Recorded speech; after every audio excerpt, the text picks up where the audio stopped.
Electrons are lost from anode moving towards cathode. Everybody understands that? And the electrons are measured by, the voltage is measured by the voltmeter. It is shown. Everybody understands that?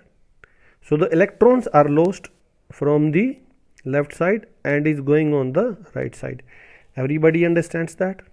Now we are talking about the three component. What are the three component? Left half cell, right half cell, that is anode, cathode, and this is called salt breeze. This is called salt breeze. It is written over here, salt breeze. So there are three component: anode, cathode, and salt breeze. Every galvanic cell has three component. Everybody understands that? We are not talking, as of now we are not talking about salt breeze. Okay, there is already written salt breeze over here. You can see it. Yes or no? It is written over here. So this entire cell is called galvanic cell. This entire cell is called galvanic cell. Everybody understands that? Okay, you can take the screenshot and you can see it. This is called galvanic cell. We have seen the flow of electrons, isn't it? At anode, the copper will get into the solution as Cu2 positive ion. At cathode, Ag positive will gain the electron and will get deposited onto the electrode, making its size more thick by increasing its mass and decreasing the concentration, and all the things will get reversed. Concentration will increase on the anode half cell, that is left half cell. Its thickness will decrease, its mass will decrease, and the concentration of the solution increases. Everybody understands that? Very basic thing. Now anode is called oxidation half cell, as we have discussed it. Now what actually is oxidation? Oxidation means loss of electron. Let us say any metal M, it is losing an electron, so cation formed is Mn positive. Now what actually is happening? Now I am taking a beaker. This beaker contains Mn positive aqueous, Mn positive. So the electrode must be of M only. Both must be same. If different, then it will be illogical. Both must be same. Now I am connecting a wire. This wire is connected over here.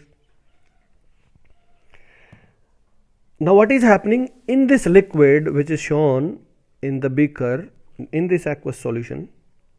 What is happening? I am taking about oxidation. Oxidation means left half cell, anode half cell. What is happening? It is losing electrons. How it is losing electron?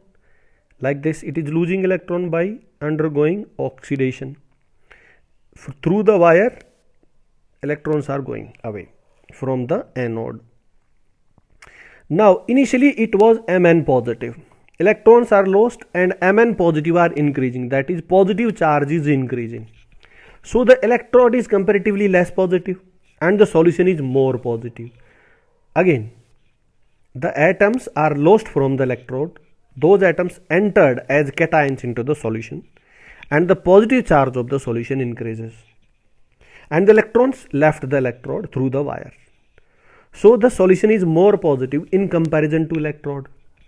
So whenever there is more positive, less positive, or positive negative, or more negative, less positive, that is charge difference. And whenever charge difference generates, according to physics, according to electrostatics, many of those students have studied, obviously, many of those students have studied. Whenever charge difference generated, a potential difference generates, isn't it? Whenever there is charge difference, a potential difference is generated onto the surface. What is the surface? This is liquid surface. It is shown over here, isn't it? This is the liquid surface boundary, and this is the solid surface. At the interface of solid and liquid, because of the charge difference, there happened the development of potential. That potential difference happened just because of the oxidation half cell. That's why we are giving it a name of E oxidation, or simply E. E oxidation, or you write E. Now how we are representing it? Oxidation means initially it was M. Initially it was M and then it became Mn positive. So initial must be right on the left and final composition of the reaction must be right on the right hand side of the straight line. And what this straight line represents? This straight line represents that the metal and the cation are in two different phases. Metal is in solid phase and this cation is in liquid phase. So whenever there are two phases, those are represented by a straight line. What if they both are in same phase? Then we will represent them by a comma. We will represent by a comma. It means metal and the cation both are in aqueous phase or both are in gaseous phase. Everybody understands that? Okay. We will use comma in same phase. We will use a straight line in different phases. Now, this is the electrode as shown. This is the electrode. Let me change the color so that you understand. This is the electrode. This is the electrode of metal M and the solution is Mn positive. Now Mn positive has two tendencies. One tendency is called osmotic pressure. What is osmotic pressure? The tendency of the Mn positive, that is metal cation, to get deposited on the electrode. To get deposited on the electron. That tendency is called osmotic pressure. And the tendency of metal atom to convert into metal cation, that is called solution pressure. That is called solution pressure. The osmotic pressure means the tendency of cation to deposit on the electrode to convert into metal atom by gaining the electron. And solution pressure means tendency of the metal atoms to convert into the metal cations by losing the electrons. So osmotic pressure is the tendency of reduction, gaining electron, and solution pressure is the tendency of oxidation by losing electron. So if osmotic pressure is greater than solution pressure, if osmotic pressure is greater than solution pressure, that means reduction reaction will happen. That means reduction reaction will happen. And if solution pressure is greater than osmotic pressure, it means oxidation will happen. Everybody understands that? Very easy part, isn't it? So let us see, we are doing the experiment in open. In the beaker, we have taken the concentration of the cation as 1 molar. Let us say the concentration is taken as 1 molar. And the pressure is 1 bar. And the pressure is 1 bar. So if this is the condition, the experiment happening in this condition is called the experiment of standard state. The potential hence developed is called standard oxidation potential or standard reduction potential. Oxidation reaction means oxidation potential. Reduction reaction means reduction potential. The temperature can be any, but in many experiments we take the temperature at 25 degrees Celsius or you can say 298 Kelvin in general, right?